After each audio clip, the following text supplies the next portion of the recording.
Good morning. I'm here with Scott Smith, who is the #1 ranked Ironjawz player in the world at present. So how does he do well with such a poor army at the moment? Let's find out. But first, of course, we're going to thank all my patrons. Thanks Baron of Dice for supporting the channel. Go check him out. Get 5% off your order with code MDG. And thanks to Wybarian for supplying art for the channel. Best way to support the channel is through Patreon. Come join the Discord. Leave some comments below. But let's get into it with Scott. You're good. You're good. Hey Scott, keep tell me. I just started our video. Tell me about when you started playing Warhammer as a kid. It's a perfect place to start. Oh, yeah. Let's go. So back in the 90s, like 1999, I saw the Orc Ardboy kit, which was for 40k back then. It was plastic models with like pewter shoulder pads and pewter iron gobs, and that was it, man. I've been playing orcs ever since then. So you're like a long-term committed orc player. Yes. So if I say war boss, I mean mega boss. Right, I see. Gotcha. Yeah, because it's funny because sometimes I talk, like I was just talking to Bedgy. I'm not sure if you saw it. He was placed 4th at Worlds with Cruel Boys, right? Yeah, I saw that. So of course I'm jumping all over that, and I think he's done with Cruel Boys now. He's moving on to the next thing, right? Yeah. And I'm sitting here as like a lifer, right? Like, no, don't leave. Like, stay in the Waaagh. Yeah. That's tough when the really, really good players who play your faction decide that it's no longer worth it. And you're like, oh. But yeah, I think the Cruel Boys, honestly, I mean, Ironjawz got a little kind of kick in the pants from the, or kick in the nuts, really, from the battle tone. But the Cruel Boys changes are fundamentally awful. Or, I mean, I don't know. I feel like they got it way worse. So. But I think I'm sort of feeling right now that Ironjawz overall got a little bit of a glow up. Did you want to talk about the regiment or the Army of Renown? We should talk about the Army of Renown. I think that's what everyone's really interested in, right? So this is the list, Zog's Army, right? This is sort of the list that's the right one. So so what were your first impressions of this Army of Renown, and like what are you liking about it? Well, I mean, the first thing you see on there is the 5-up ward save for your Ardboys, you know? That's just going to be so valuable. Turning those 20 blocks that are 40 wounds into 60 effective wounds, just standing there shield bashing stuff, is going to be just really tough for your opponent to chew through. And, you know, if you've played Ironjawz, like, the army can sometimes just melt. And, you know, that's never good. Yeah, but, a 3-up save is good, but like a 3-up save and a 5-up ward is great. That's about as tanky as you get in the game. Pretty much, yeah. And, you know, the way that rule works is it's Ardboys providing it to other Ardboys. So it's not reliant on a hero that could potentially get sniped and, you know, you lose your ward save, which is what happens when you're playing the Weirdfist. You know what I mean? Yes. You play against some Sylvaneth player and he just says, oh, that hero with a 6-up save, take it off the board. And you don't have a ward save anymore. So just for those that haven't checked it out, could you like tell us like what the actual rules of this army are? At least what the standouts are? I got it all right here. So, I mean, there's a few things that are just kind of meh throwaways. The whole army gains anti-faction terrain and anti-war machine. Whatever. Doesn't really do anything. Although when you play Sylvaneth, you end up fighting a bunch of trees. So that'll be kind of funny. You'll be like a Brahm Hellscream in that one Warcraft 3 mission. But then the other thing that's pretty nice is Into the Breach, which is if you take damage at the end of any turn, or at the end of... I think it's their turn. It just says end of turn here on my notes. But you get a move D6. So this is kind of like a rule that we had in like 2nd edition. It was never really that good now, but there's ways that you can do damage to yourself intentionally and kind of get the extra D6 move. So there's some little tricky stuff you can do with that. That's interesting. And then obviously the Ironclad Scrums, which is a unit of 3 Ardboys wholly within 12 of another unit of 3 gets the 5-up ward. And really how that works is like 1 unit of Ardboys has to be wholly within 1 Ardboy model from another unit. You know what I mean? Because it's unit to unit. Right. So they don't have to be overlapping. They have to just be that's an interesting, right, because I think a lot of people thought that they had to be like basically packed together in a tight little space, but they don't really. They just sort of have to be like in these weird overlapping, wholly within 12 bubbles. Yeah. That's cool. And you can make that bubble pretty good because you can make it pretty big, and you can have it where you want, which is the most important thing. Especially just using rally, you can rally a guy and put him back, and oh hey, all of a sudden your bubble is where it needs to be. Yeah, you're back wholly within 12.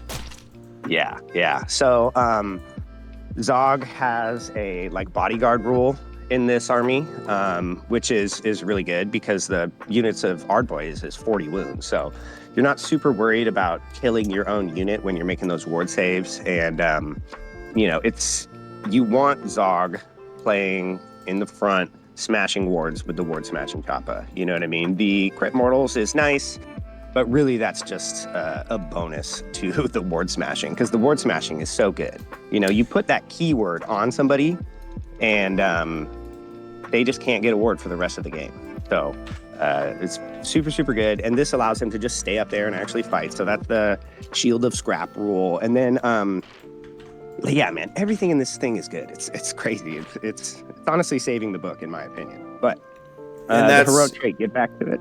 Oh, yeah, carry on. No, keep going. Okay, yeah. So the heroic trait, when you rally within 12 of your hero, you get an extra 3 dice.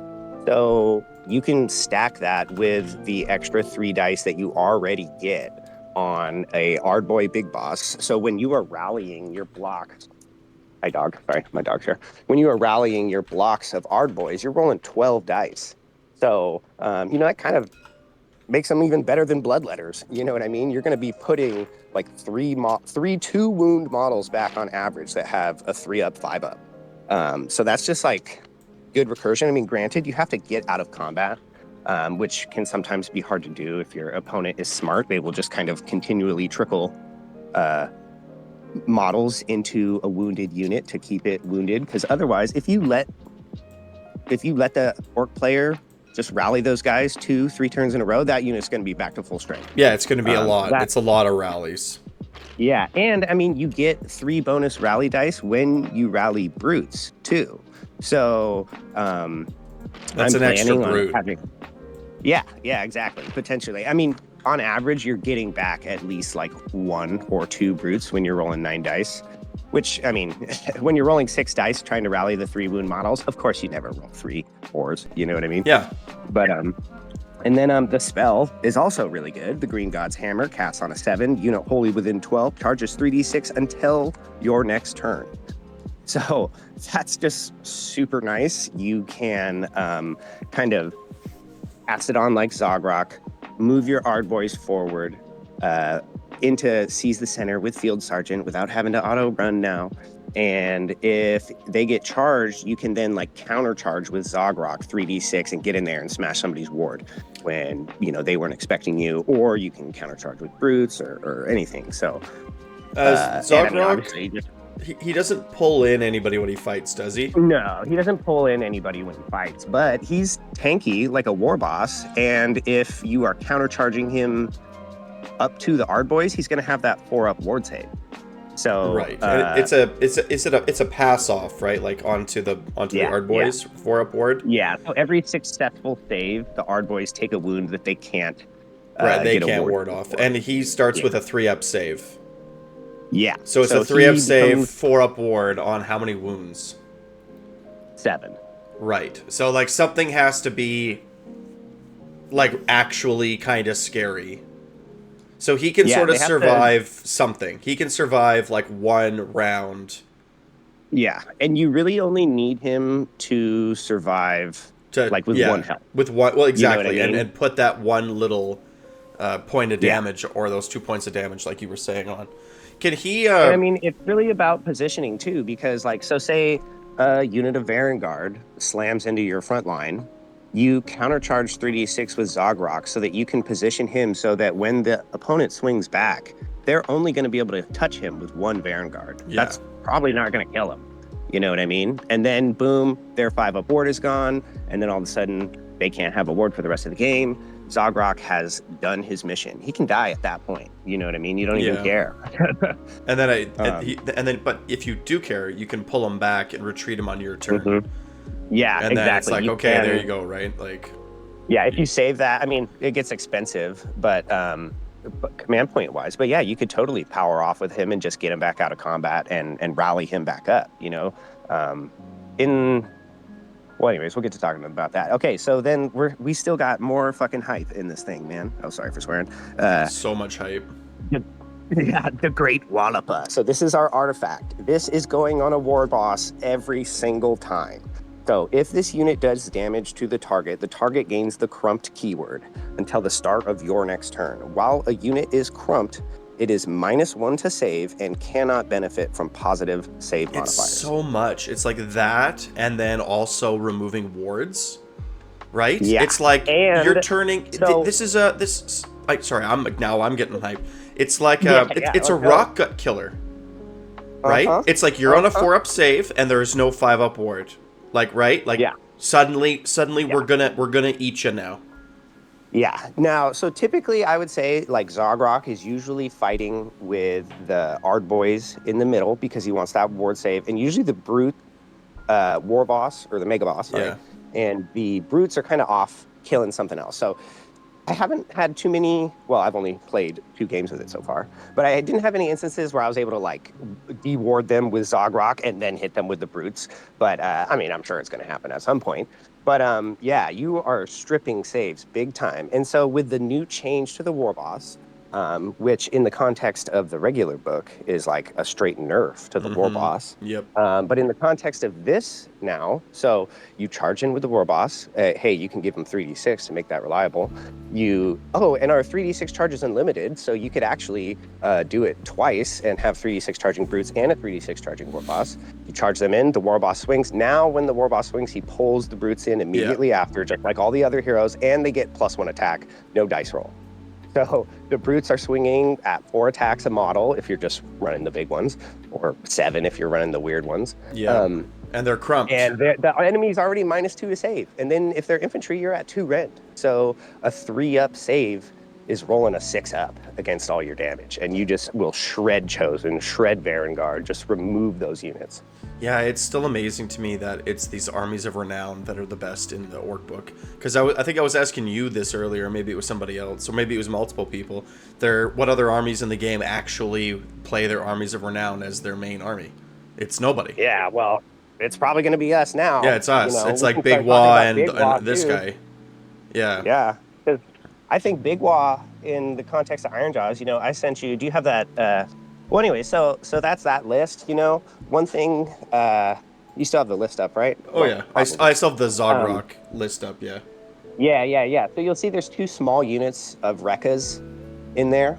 That's the only thing I'm not really sure. That could sub out to be a 3rd unit of Ard Boys. I would put in a 3rd block of 10. The points get a little wonky at that point. I think it's like 1920 or something. But because if you have 2 blocks of 20 and then you have a block of 10 babysitting, that block of 10 you can like wishbone out, and then you have those big 12-inch bubbles off the end of your little wishbone formation, and so you can make sure that your 2 units of 20 always have that 5-up ward save, and they'll be able to be a lot more like spread out if you take that extra unit of 10. So but you're saying 2 units of 20 and then 1 unit of 10 strung out in the middle. Exactly. The unit of 10 is like going to be behind the 2 units of 20, potentially filling any gaps, screening anything extra, and it's going to just basically be your 5-up ward battery. You know what I mean? And then you'll have your 2 blocks of 20 way more spread out because, I mean, it's a little riskier and stuff, but it's also a little bit more redundancy for the 5-up save, which you're really relying on in that army at this point. And it's a 12-inch aura, right? Yeah, 12 inches. And one model has to be wholly within 12 of 1 unit one unit has to be wholly within 12 of 1 model in another unit, essentially. Yeah. But it can be any model.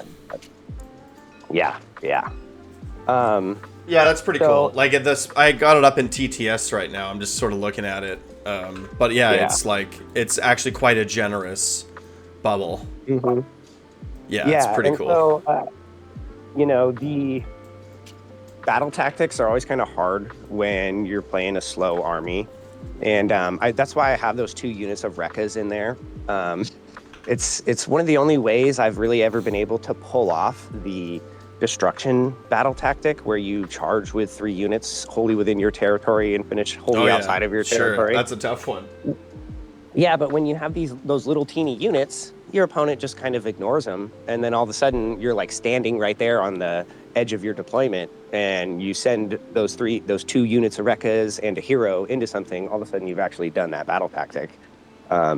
They can also, like, if you see your opponent deploy really centrally, you can plan on taking the flanks on turn 2, and you just put those 200-point units out to the side. And, they can always come back in later or something. They can run and charge at least, so they can get to where they need, hopefully. But, you got to think ahead. Ragers? Because you have 40 points left, right? Yeah. I'm not a big fan of the Ragers outside of the context of having Waaagh and the Brawl. When, if you wanted to talk about the Kragnos 1-drop list, which is like the kind of old school at this point now. Yeah. But yeah, Ragers, they need the extra attacks, in my opinion, to really kind of nuke something. When you're juicing them up to 5 attacks, that's like an 80% damage increase or something. It's a lot. You know what I mean? Yeah. Yeah, when they're 3 attacks and they go into something, and especially a small unit of 3, they're not going to kill anything, and then they're just going to die. And they also survive shooting better, right? With a ward. The Rekkas, they survive chip damage a lot better. So because that's what's going to happen out on the flanks. You're going to be fighting the other army's flankers, and whether it's like some Gossamids or something, and they won't just get lifted. And you just need them to do the battle tactic, really, because you got to get that. So. But it looks fantastic. Like it's like I'm excited to play it because it's kind of what I wanted, like Weirdfist to feel like. Yeah. Right. Where it was. It's like a better Weirdfist. I mean, obviously the restriction of just infantry is kind of tough, and that's why we're shoehorning the Rekkas into that kind of unnatural position. But the other thing is so in that formation, you can take the Gork Rora as your spell, which when you cast it, you do damage to one of the, you pick a shaman or a wizard and they take damage. So you can do that, and then you get to move the D6 at the end of the turn, which is kind of sneaky, and you can sneak your casters around and get because you need the caster wholly within 12 of the unit to cast a 3d6 charge on them, so you kind of have to follow them. But you can also do that with Lauchon if you're going to run, because in this Regiment of Renown, you can take any manifestation lore, and you can really get fast, because when you teleport the wizard with Lauchon, he takes damage. So you teleport him, set him up, and then at the end of the turn, he's going to get to move an extra d6. That's pretty fast. Yeah, and you can just sneak him onto repositioning. objectives. Yeah, exactly. Yeah, or sneak him to help with a tactic. Like all of a sudden he's on a flank out of nowhere, right? Mm-hmm. Exactly. You got to be sneaky. But do you want to talk about some of the other lists, or? Sure. Which other one? Which one do you want to talk about next? Because I got up here. I have a Weirdfist 4-drop list, and I have an Ironjawz Brawl 1-drop. How about we do the 1-drop? Because like you said, this is like essentially the old school version of this army right now, right? Yeah, and I'm playing this today.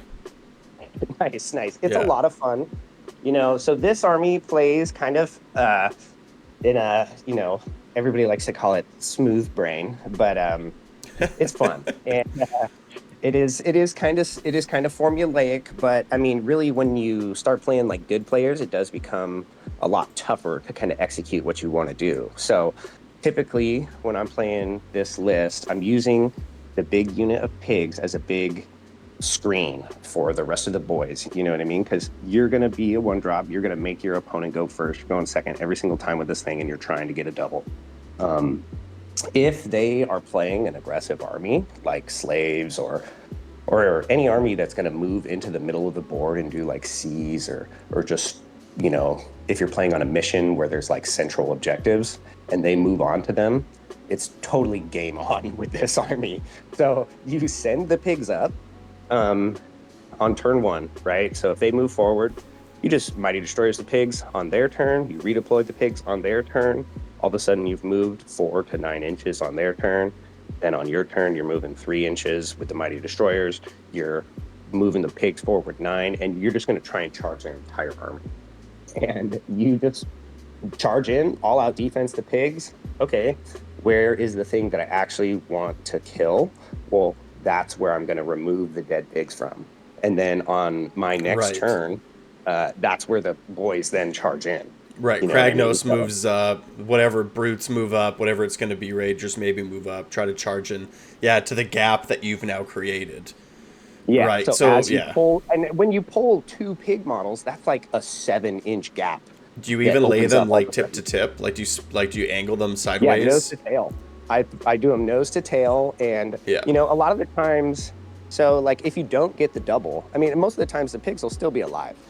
I mean, if you charge like 10 Chosen and 6 Varangard, well, that's probably not going to happen. But a lot of the times those armies are moving so far and they're playing so aggressive and confidently that on the bottom of turn 1, you can 3d6 charge them with the brutes and the ragers and really get this fight going, you know? In this list, the ragers are going to be your wizard assassins, essentially, especially big monster wizards. They love killing that. So, you know, obviously you don't have any spells, so you kind of have to play fast. But because you're 3d6 charging, if people are going to try and screen you off with spells, that's just going to become a charge ramp. And sometimes your charge distance is like so far that like you just ramp right around the spell, and all of a sudden you're within 3 of the thing that you want to actually charge, and then you can pile in towards it. And, you know, you can't leave the spell, but you can go to 2.9 inches of that spell and, just kind of hit what you want. This army, you got to Waaagh on turn 1 or turn 2. You know, if you're playing against an aggressive army that moves forward against you on the top of 1, you're basically Waaghing on turn 1 and trying to just Mike Tyson them right in the mouth. Yeah, you're trying to take an early advantage, right? Yeah. And, you know, this army, if you like to go to a tournament and hang out, this is the best army. Because you will either win really fast or you will lose really fast, and then you just get to go chill with all the boys. It's why it's exactly why I decided to play Kragnos Ironjawz for this league that is finishing up right now, because I knew I didn't have a lot of time. Right, I knew that it would be like, it's just a busy time of year, like September through December for me. So I knew it was like, let's throw Ragers at you and we'll wrap it up, right? And I mean, obviously you're running that list in the brawl, and you're 3d6 charging all day, so you're getting that +1 attack. And this is where the Ragers really go wild, because when they go in as a unit of 6 with 30 attacks, and say you want to spend the resources to all-out attack, they're 3s and 2s. And a lot of the times, honestly, depending on like what I'm playing against, I'll give the Ragers anti-something. You know what I mean? Because I know I'm going to be able to just yeet them across the board and just nuke whatever target I really want to remove. Right. So depending on the army, you'll be like, you're talking about honor guard here, that you'll give them right, like anti-infantry +1 rend or something. Or man, anti-hero. Yeah, funny. Just whatever it is that you are lining up to kill. Yeah. Well, if they have like a Krondus or something, all of a sudden you're 30 attacks, 3s, 2s, 3 rend for 2 damage a pop. You know, because you're 1 rend, he's a monster, and then he's a hero. So right. So anti-hero +1 rend. Yeah. So you can, and you can benefit from anti-hero and anti-monster at the same time. You can't have 2 instances of anti-monster. Correct. But you can't stack them up to 3 rend and just like absolutely remove a dragon. Which is perfect, because all heroes have at least 2 keywords. Yeah, exactly. Right. So if one of their other keywords is monster, the Ragers are a very good tool to take them out. But yeah, man, the brutes are really tough, you know, and I use the pigs a lot of the time in that army to soak covering fire. Um, 3-up armor saves against Ren 2 shooting are a lot better than people think. Because in the context of this army, you're not spending any points counterpraying. You're not, your command point budget is freed up by all the lack of stuff that you take, really. It really is. And so whenever somebody shoots at your pigs or your brutes, you just all out defense. And then, they're shooting with a unit of long strikes or whatever, and they do like, I don't know, 8 hits, and you're rolling 4-ups to save. Well, okay, they just killed like 2 brutes. Like, big deal. Now the brutes charge the long strikes and kill them. They basically just gave their long strikes up for free at that point. Because if they drop down, they're going to be close enough to be charged. And most of the time, too, I'm just using the brutes and the pigs as like a 3-up armor save wall. And I'll move Kragnos and the Ragers like kind of behind them, like the rest of the army is like the offensive line and Kragnos is the quarterback. Yeah, well, just like back there. Yeah, I just imagine that the pigs go in and pin to the best of their ability, and then the brutes are going to move up and take objectives and brawl over anything that gets through the pigs. And then Kragnos and the Ragers are like the uppercut, like last punch that's going for the knockout. Exactly. Right? So it's like get in the fight with some piggy jabs, brawl with some brutes, and then knock them out with the Ragers and Craggy. And like generally speaking, I love like charging something with the pigs. Okay, I don't care about the pigs activation. I'm just going to all out defense them anyways. And then I will charge something else if this is my turn, obviously, with the brutes and the Ragers. And I'm like, okay, so the brutes and the Ragers are going to go. The pigs can get hit. And so it's almost like a pseudo smashing and bashing with the strike first. You know what I mean? Because you just send the Ragers and the brutes in, they strike, the brute strike. If that's, you're basically killing whatever, because that's going to be 80 attacks. Especially if you're Waaagh, which you probably are, right? Oh yeah. It's 5 attacks a model, and you got 16 guys going in, so it's pretty gnarly. That's awesome. And fun. What about armies that? So is that pretty much like every game? Like, what about armies that are like? What about in a mirror matchup? Yeah, well, I mean, in the mirror matchup, it would just depend on who got the first turn roll off. What if you're going second? Yeah. Whoever's going second is going to have the advantage. If you're made to go first, it's a little bit tougher. Right. That's the tough matchup, honestly, for this list is armies that can score with completely ignoring your army. So like Seraphon with Hunters of Haunchy, but Beasts of Chaos are really good at this because they can walk on any edge of the board. Tzeentch is really good at this because he can just ignore you and take their land twice with the Chains Caster like somewhere else. Because of the nature of the Kragnos bubble, you're basically going to have your whole army underneath his like 12-inch bubble. So your army's only like 24 inches wide. Yeah. And that makes it hard to take their land and take the flanks. So like the problem, and I was kind of beginning to pivot away from this list because this was the issue that I was running into, is turn 1, right? I'm like, okay, go. They literally don't move forward at all, or maybe they even move back, and then they do take the flanks. And I'm like, with like 2 small incidental units that I don't really care. And it's like, okay, well, now on my first turn, I'm going to seize the center and then turn priority roll. They win turn priority. Their army is on the backboard and out on the flanks. My army is in the center of the board. And they say, okay, you take the double. And it's just like, well, shit. At that point, you're forced to try and engage an army that's like basically actively running away from you. And if it's things like Stormcast and stuff, they can like basically null deploy, and they don't have to drop guys down on turn. Or like as a Cruel Boys player, it's like I would screw you pretty hard if I did that to you as a Cruel Boys player. It's like you're not gonna get me. Yeah, exactly. So when you play against armies that know that you can't actually go get them, and then they force you to double them, like your whole advantage is gone, and all the utility that you sacrificed to get the turn priority is out the window. And you're just on a super uphill fight from there, because like this army does a ton of damage when it charges. When it gets charged, your damage is totally neutered, you know? You're not going to be Waaghing because it's not going to be your turn, and you're not going to be getting the Brawl +1 charge. So your Brutes are only on 3 attacks, your Ragers are only on 3 attacks. You're not getting any bonus attacks on their turn. So if you get charged, which is why like Beasts of Chaos are a really hard matchup because they can just walk on anywhere on the board, move, run, or charge, turn one of the dice to a 4. Yeah. You know what I mean? Or the Bulgors are 3d6 charging after walking on the board, you know? But it is fun. Like, I think that this is a good super list for somebody Super who's fun. like, I'm brand new to Ironjawz, I'm fairly new to the game. It's like, play something simple. Yeah. Right? No, Just really go punch your friend. It really compartmentalizes what you care about. You care about the 12-inch Kragnos bubble, and you have great tools to ensure that it is exactly where you need.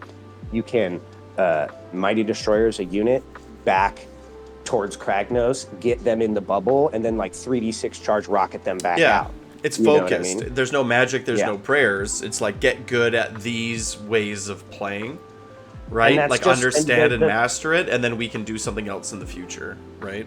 Yeah, and the thing that you're mastering is picking your fights, making sure that your valuable units don't get charged. Like when I play this list, nobody's ever charging Kragnos because he's surrounded by 90 wounds on a 3-up save. Yeah. You know what I mean? I mean, unless I messed up and I left a small gap. You know, I played a Stormcast player up at Sparkle, and he was actually running 6 kitty caters, and he killed a pig. And mistakenly, I pulled the wrong pig, which left a gap for one of the kitty caters to get in. And then they were able to like zap Kragnos and just like nuke him with their little mortal wound bomb. But that'll happen. But yeah, so, you know, yeah, and then you're like, oh well, I can't let that happen again. That was pretty bad for me. And that's how you learn and play this game, right? Like you learn through your humiliating defeats. Yeah, and it's really fun. It's so fun to play because you're just like, okay, my hero phase. I scooched this guy. I knew I was going to scooch this guy forward 10 minutes ago. Scooch him forward, and then they're like, oh, well, do I want to cast? I don't know. I have like 8 different spells to choose from. Like their part of your hero phase will take longer for your opponent than your own hero phase. Yeah, everything. Because you're like, well, do I want to crump them or do I want to crump them? Yes, it's or like, is Crag damaged? If yes, rally. If not, and I guess it doesn't. The manifestation lore doesn't matter. Card. You're not taking manifestations. Yeah, make a flow chart. You should make a flow chart.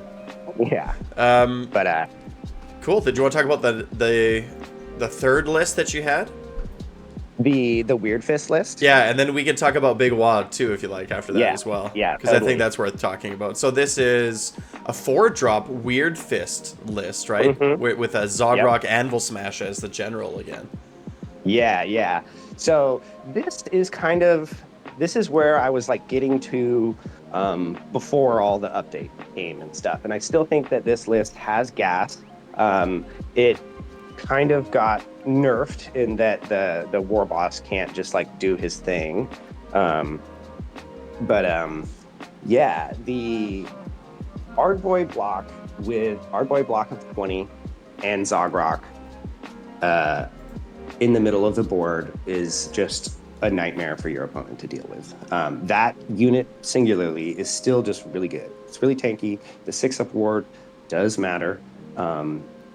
And it will just kind of annoy your opponent. You know, when you take 4 damage and roll 2 6s, they're just like, and I'm like, oh, you killed a guy, you know. But so I'm seeing the Gouger and the Hacken crew are off on the flanks. Is that right? Yeah. And then you have 4 foot heroes, and they're all just sort of clustered in the middle around, Ardboys, Brutes. Typically it's like 2 kind of squads. The Brutes are going to go off and try and kill stuff, and the Ardboys are going to kind of try and dominate their zone. So the nice thing about the Ardboys is that you don't have to charge with them to be effective. You know, you want to get charged. So you can just kind of run them into position with an auto run, and you just stand there, say, yo, what up? Come get me. You know, you got 20 guys on an objective or something. The other thing with this list is like you want to engage with like a lot of stuff. You know, the more kind of things you have fighting, you're going to start winning the activation wars. The hacking crew is going to be able to fight, and then on your turn, just kind of go where he wants with his rampage. So, and that's just super duper clutch sometimes. This is kind of the list that, I just kind of threw it together with all the changes. But the main thing is that you just have a ton of bodies, and they're just everywhere. You have a ton of bodies. This army gets all the shenanigans from orcs. You get your extra movement, so you're moving into combat and tagging stuff. The many sources of Waaghs are super great. The Rekkas, I am a big fan of in this list. The Rekkas will go absolutely nuclear on people if they just let them get charged up. So it's so tough, the damage prayer. So the damage prayer, it goes off on a 5 now. I mean, maybe it's probably not that big a deal, but you're going to put the damage prayer, crit mortals on the Rekkas. So they're going to have base, 6 attacks, crit mortals for 2 damage, right? Then you are going to, well, you can't do the war boss buff anymore, but you're going to Waaagh and charge them in with the brawl buff. So that's going to put them to 8 attacks each and doing crit mortals. So that unit becomes, what is that? Just a ridiculous amount of attacks. 48 attacks, I think, if I mathed it right. But no, it's crazy. They just go in and nuke stuff, and it's really unsuspecting because they're a little bit tankier than you think. That 5-up ward really goes a long way. Because otherwise, the Ragers, in comparison, they're just paper. I think we're looking at different things because this list I'm looking at here doesn't have any Rekkas in it. Oh no, I fucked up. Here, hold on. Let me pull it up. It's Zogrock, Ardboys Reinforced, Mega Boss, Ardboy Big Boss, Brutes Reinforced, War Chanter, and then 2 big pigs with a weird nub shaman at the end. Mm-hmm. Oh yeah, okay. My bad. Oh yeah, no. So yeah, this is basically just playing the same way. Oh yeah, okay. So I see what I changed with this one. So with this one, you're gonna go for the Mega Boss activation with the Brute combo. I mean, it's kind of the only thing you have left.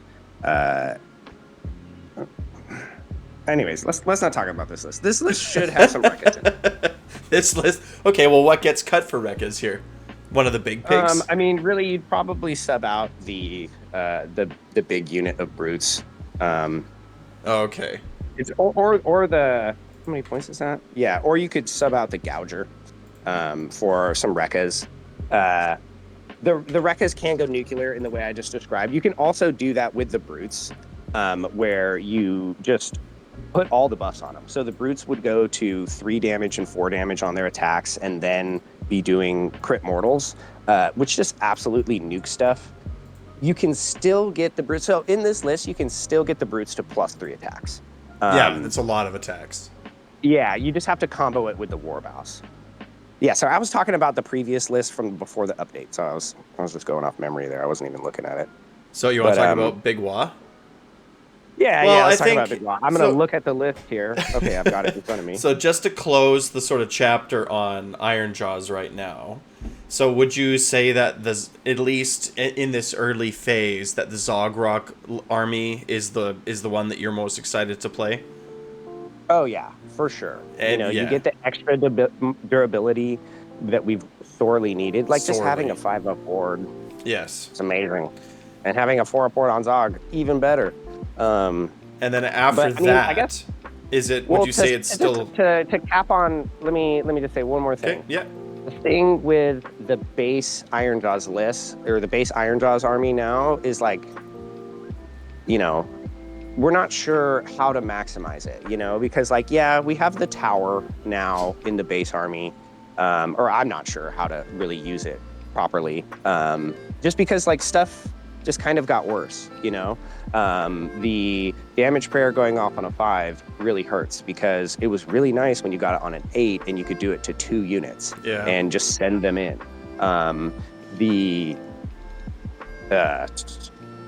The brute buff from the war boss that was our strongest, in my opinion, buff. Because he used to pick a unit wholly within 12 and then give him an attack until your next turn on a 2+. Yeah. So you could have a unit of brutes in front of the war boss and then run them all in with the attack that would last into your next turn. And, like I was talking about with the 1-drop, you're really weak off turn, like on your opponent's turn. And that was one of the things that could kind of mitigate that.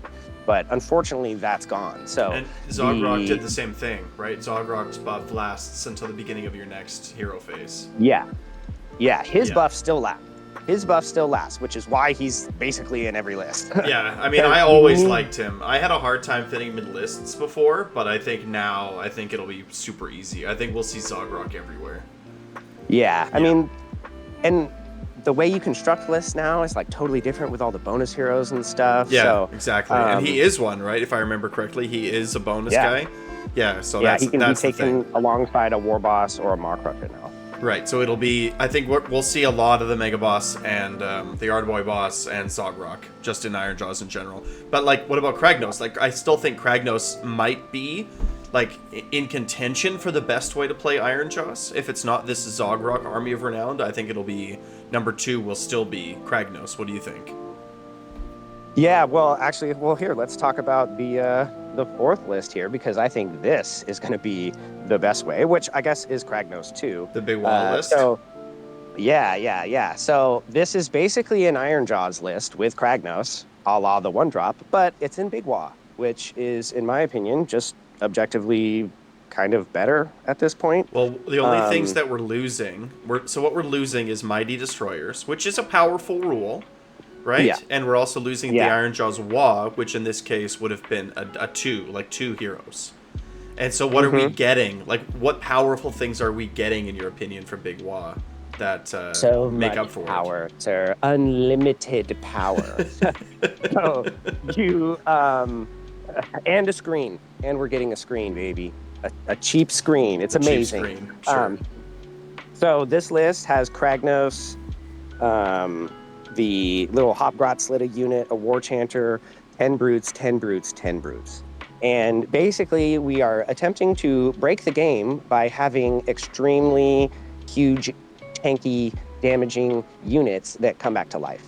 As long as you keep Kragnos alive, you can bring a unit back in your movement phase. And then yeet them away in the charge phase, yeah. It's wholly outside of 9, if I remember, right? Yep. Yeah, so you're like, okay, Kragnos is in the middle, bring back 5 Brutes, 3d6 charge them. Exactly. Right, rinse and repeat. I've joked that Kragnos is like a super priest wizard in the context of this army. He's just handing out 3d6 charges all the time. Right, the best spell in the book. He's pseudo-denying spells with his 3-up shield involate, you know what I mean? Yeah. And then in this one, he becomes an even better slam. So, once again, he's just a man who wears many hats. Very versatile donkey he is. But so I have all the notes. So this army, the way it's constructed is kind of weird. We're not even sure if this list will be legal because, so for starters, you can take any Cruel Boys or Ironjawz unit. Obviously, I play Ironjawz, so that's why this list is like all Ironjawz. But you don't get the terrain, which, again, not a big deal. And you have to have 1 Cruel Boy regiment for every Ironjawz regiment. So in this list, in the context of this list, Kragnos has the Cruel Boys keyword, so he qualifies as your 1 Cruel Boys regiment, the War Chanter, your 1 Ironjawz regiment. I think this is how it's going to work. Yeah. Well, because either it's this... right? Or it's you can't take Kragnos, so I don't think that'll be true. Or Kragnos is like a balance of 1 Cruel Boy, 1 Ironjaw in himself. So he's like the odd drop. Yeah. Right? He makes you into 3 drops or 1 drop or 5 drops. So I think it'll be this way. 3 drops, that'd be cool. Sure, I think that's the second most likely, but I think that this is going to be what it is. That it's like you have 1 Cruel Boy on one side, keyword, and then so the other side has to be. Yeah, so I think it'll be this, is what I think it'll be. Yeah, personally. I think this is most likely the way that the list building will work. But anyway, so you have the notorious bosses. So you take a heroic trait in army construction, and then you have this army trait, which means you can give another heroic trait out. In this list, we're not even going to do that because we can only give the heroic trait to the War Chanter anyways. So what are that you doesn't looking really for? matter. You do this in deployment too, if I'm not mistaken, right? Yeah. So you can pick the good. Oh no, you don't do this in deployment. You give the extras in deployment, but not the initial one. So which initial one are you taking? We're taking the 5-up ward once per battle. So that one is, let's see, that's a proper sneak. It's in your combat phase for 1 turn, I think, right? Yeah, no, so a proper sneak is once per battle, you activate it in your hero phase, you have to have power of the Waaagh. So this army, you pick something every turn to have power of the Waaagh. Pick 1 IJ and 1 Cruel Boys unit, which is, it doesn't really matter ever if Kragnos has power of the Waaagh, but... well, he does. Anyway, does he have any crits? Does he get both? Can give a guy... Like, he does have crit 2 hits. But there's some debate on, is it both, is it not? Well, it's got to be both. Because it's not going to be neither. It doesn't say pick a non-unique. Yeah. Right? Well, and the thing is people are debating whether or not he's going to simultaneously count as a Cruel Boy and Ironjawz unit and benefit from both things at the same time, or like, do you have to designate him as one or the other? There's a lot of stuff up in the air with it. It's not going to be that. That's not the direction that Games Workshop is going. Like, where it's like, oh, in Army you have to pick. And like, they're going for simplicity. I think he's just going to be both. Yeah. It's like, does he have, which keywords does he have? Both. Okay, then he is he right? So then it's like, is he an Ironjawz? Yes, he gets this. Is he Cruel Boys? Yes, so he gets this. Mm-hmm. It's got to be that. So he'll get a little bit of a damage buff if you pick him, and then I guess he gets a bonus to charge or whatever. But it's not.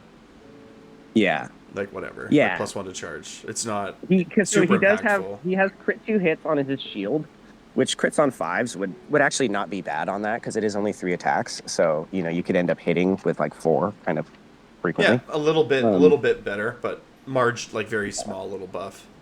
We're not worried about that though. That's just a little sauce on top, The thing that we want in this, so there's all these different heroic traits in the name of not going on forever, because this it's funny because the armies of Renown have so many rules, and then the actual army, it's like mighty destroyers. I know, it's a joke. But so we're going for the 5-up ward within 12 of the hero who has obtained power of the Waaagh and then used a proper sneak. And that 5-up ward will last for the rest of the battle round. So ideally you're doing it on the top of the turn, because then you'll get it in your turn and your opponent's turn. Yeah. It's kind of annoying that it's not until your next turn. My God, so dumb. But anyways, you can give one of these potentially 2 big units of brutes, like you think the Varangard are going to come into you and just destroy your whole army. Well, you just pop this. Because it's an AoE, right? Mm-hmm. So it's a 5-up ward wholly within 12 of the hero for the rest of the battle round. Right. So you're going to be taking that on the priest. The priest is going to be following your guys up right behind him anyways, because the prayer in this is amazing. Yeah. So this one goes off on a 4. +1 damage, 5. You can't have that on a 4. It's too good. But fight twice on a 4, totally cool. So you pick 1 non-hero infantry unit. Sad. At first, I thought I was going to be able to fight twice with Kragnos. But pick 1 non-hero infantry unit, which is all of our brutes, within 12, that is in combat. So that's a big qualifier. So you have to get stuck in, and then you have to have bodies alive left to fight twice with on the next turn. Mm-hmm. So that's why we're comboing that with the ward. So when we are going to have that like initial clash, we're 5-up warded for that turn. Yeah. And then on the next turn, we're going to, and we'll probably have been charging this prayer, because essentially you can't do it on turn 1. So you will have at least one go at you're magical interventioning the prayer, aren't you? Yeah, you can, exactly, and get it really charged up, or you can roll a 1 and lose your points. It's fun. But so yeah, the whole concept of this army though is you have Kragnos. He's going to be your general that you keep alive, and essentially you don't really want to charge straight in with Kragnos. You want to keep him alive, summon brutes back, and then 3d6 charge them out of him. Yeah. So And you wait just for your opening. Exactly. And then once the brutes soften up stuff, that's when you send Kragnos in and you just absolutely destroy whatever is there. You know what I mean? He is basically going to kill anything. Are you taking Bodyguard here with the Hobgrots? You know, so I hadn't even gotten that far. Honestly, I think with this list, because of like the killy nature of it, I would probably be going for target priority, most likely anti-cav, just to be able to lift that problem cav unit in one go. On the, on a brute unit. Well, but you can't, right? Because Kragnos is your general. Oh yeah. The Slittas are the only thing that can be a like honor guard. Yeah. Well, I guess you just have to take Bodyguard then.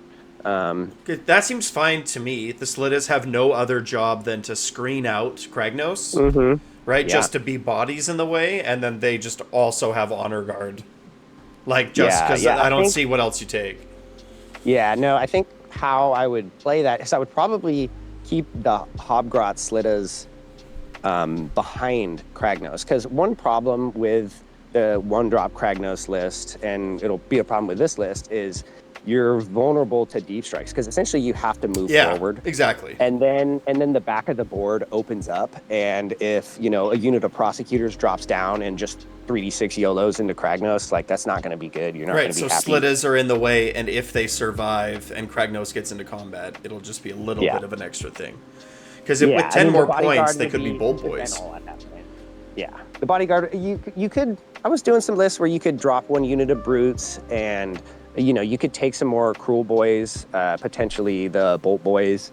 Then you could have a hero that could give them crits on 5s. Yeah, but here what you're really trying to do is like that's not what your army's trying to do in this. Like you're going for a really big, punchy Ironjawz. Yeah, sort of it's version, just gonna, and right? you're fighting twice with brutes and you're recurring brutes. Yeah, that's what we're doing. Those guys are they're such an expensive unit.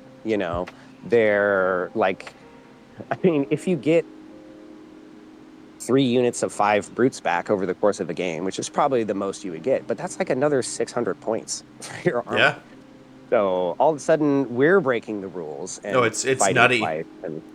This army of Renown was not written very well. It really wasn't. It's weird, and it seems like the rest of the book was like kind of nerfed in anticipation that we were all going to play Big Waaagh now. Yep. I mean, everybody kind of did play Big Waaagh at the end of 3rd because it was just straight better.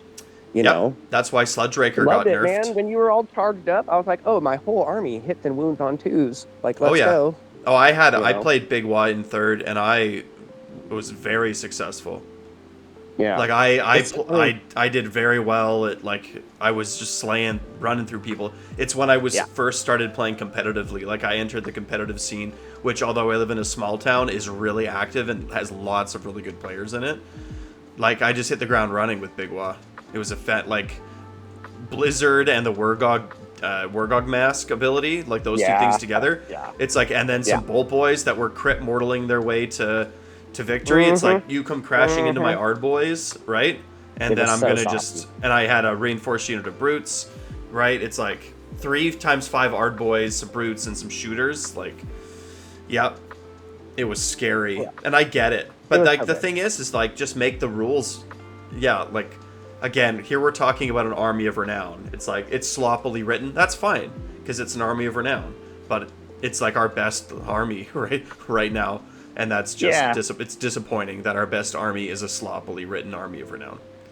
Well, and it's just wild because, I mean, you just look at the army text and it's like, when I was writing the notes for the Big Waaagh, I was like, dude, this is like 3 pages of army rules, And I mean, a lot of the stuff is like weird little situational buffs that you use once a game on a certain hero. But like those are the types of things that in the hands of a good player will totally swing the game. You know what I mean? Sometimes you only need that 5-up ward on that one turn.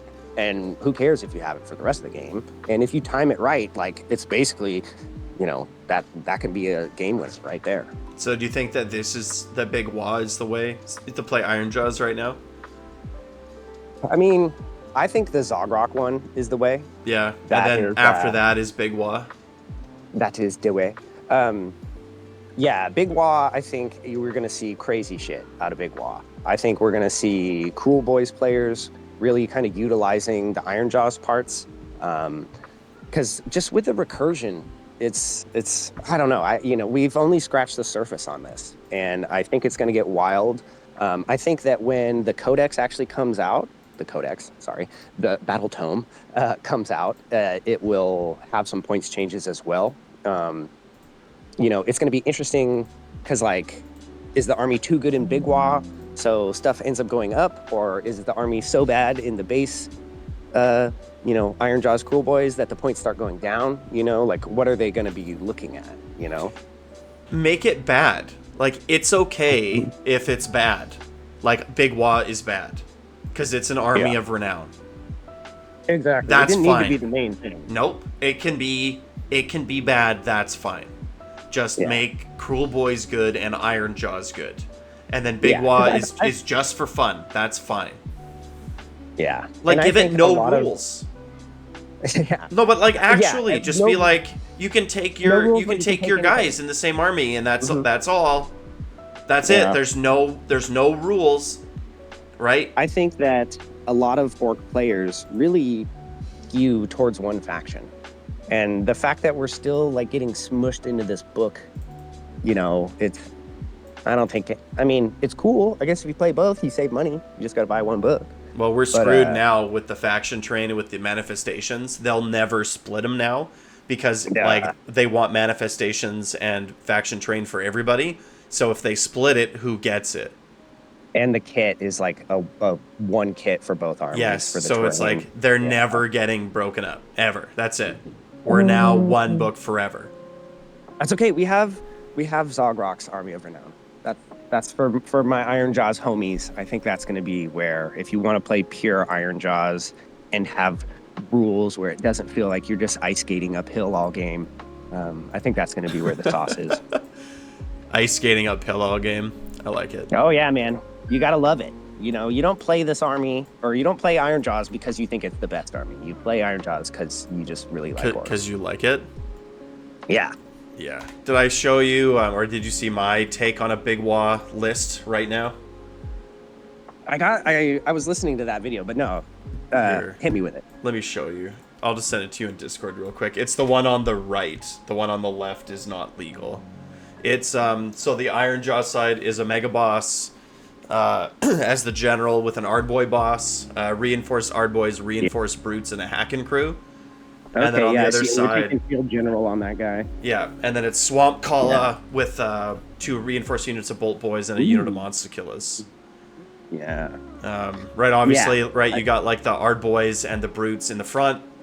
The Ardboy boss going out with the Ardboys and the Mega Boss going with the Brutes. A Hackin' crew on one flank. And then you got, Swamp Kalla with Bolt Boys sort of in the back line with a unit of Monster Killers probably somewhere else in the middle because they can't teleport anymore. Right? So they have to be, like, positioned a lot more cleverly than they are at present. So this is, like, my default. It's got 3 infantry foot heroes that can take the 3 things. It's 2 drops, right? It sort of meets all the... This was me trying to be like, how do we extract maximum value out of the rules? Yeah, right? Well, and I think going with 2 reinforced Bolt Boys and then taking the crits on 5s on the Swamp Kalla, if you want to use that on a turn where you go first, because it's for the rest of the round. So if you're in a position where you're going, you shoot with the crits on 5s, and then on your opponent's turn, you're counter shooting with one of those units with the crits on 5s. Well, you don't get it. It doesn't carry over. It's only that one turn. But I thought it was for the rest of the battle round. No, the hero gets the Power of the Waaagh keyword until the end of the battle round, but that actual heroic trait is for that one turn. Oh. I know, it's all confusing because if you pick... Yeah. Oh, no, sorry. No, you're right. So what you're saying is that you're picking Bolt Boys to be the unit. Right. Yeah, but I wouldn't even, to be honest, like, it's not even that strong because it's just crit auto wound. So it's not the worst, but it's not crit 2 hit. Yeah, what I was thinking is taking the the Swamp Kala, giving him the one that gives +1 to wound as his heroic trait. And so, and then when the Bolt Boys don't move, they get +1 to hit, and so you're also going to give them +1 to wound, right? Yeah, and then you're 2s and 2s. Yeah, right, with all out attack. Yeah, yeah. But you're just hitting super consistently, and you can do it with both of those units of shooters for 1 turn. Yeah. Right. Man, when they changed the Bolt Boys this edition, they really made their profile like confusing because you can move and pick both things now. Yeah, where there's 4 profiles. yeah, it's weird. Yeah, it is, and they're disincentivized from moving when it should be the opposite. They should be incentivized to move. Right. Yeah. They're supposed to be like orc fighters, so they're like running into the fight and shooting. Right. They want to get into the scrum. They're not snipers. They're like skirmishing crossbowmen. Yeah. They're supposed to get in. I think in your list too, you really want to try to just missile those brutes in, and almost like get them killed so that you can res them back and just kind of get maximum value. Because when you're playing a recurring army, you obviously want to recur your most expensive units. Our boys first, brutes second, kind of thing, or they're going off in 2 different sides. Yeah, the Ard boys probably won't die, but fair. Yeah, that's always when you play Khorne and they have those big blocks of recurring blood letters. It's like, well, you're not going to get any blood tithe out of that unit because it's just never going to die. So the Swamp Kala could probably beat the general though. Yeah, and I mean, Big Wad's so up in the air. There's so many little tricks and stuff. There's going to be a lot of tech that is going to come out of that. I know some guys on my team that are, real smart players are picking up Ironjawz, partly for the challenge, I think, but also partly because there is some sneaky stuff in there. And, it's an army where when you win, you kind of feel good because it's not good. You know what I mean? Like, if you just beat an Ironjawz player with Night Haunt, do you even feel like you accomplished anything? Dude, that's my matchup today for my league. I'm playing a good Night Haunt player. Yeah, that's tough. Is he running all rack and stuff? To be honest, I don't even know. I don't even care. Yeah. I'm just gonna see what he puts on the table and be like, all right, here comes my one attempt to punch you. At least I'm getting extra attacks instead of rend, right? So you could win. You could. Of course I could win. Maybe he'll have a stroke halfway through the game or something. Yeah. Or he'll forget what Ethereal does. Right. Anyway, Scott, I appreciate the time. Any last comments or thoughts or anything? No, man, it was great talking with you. I mean, everybody that is an orc player is kind of sad, but I'm still gonna play it. I'm just gonna grind into it, and I think we'll find something that works. And if people want to reach you, they can find you in my Discord, so they should all join the Discord if they want to chat. And you're still the #1 ranked Ironjawz player in the world, is that right? Yeah. If you go by the Honest Wargamer rankings, which are just 4th, the ITC rankings are so annoying because they just have war clans. So all the Cruel Boys and Ironjawz players are all going to be mixed in the ITC rankings if they don't separate it. But yeah, no. In 4th, I've been to 4 GTs. Got 2nd at one of them, so it's been fun. Well, once again, thanks for the time. I really appreciate it. Hey, yeah, man. Anytime. You have a good day. Thanks again, Scott. That was fantastic. Hey, if you're looking to support the channel, Patreon's the best way. If you're not looking to support the channel, jump into Discord, jump into the comment section. I'm always curious what you guys think. That's why I started this channel in the first place, was to learn. Like, subscribe. Waaagh.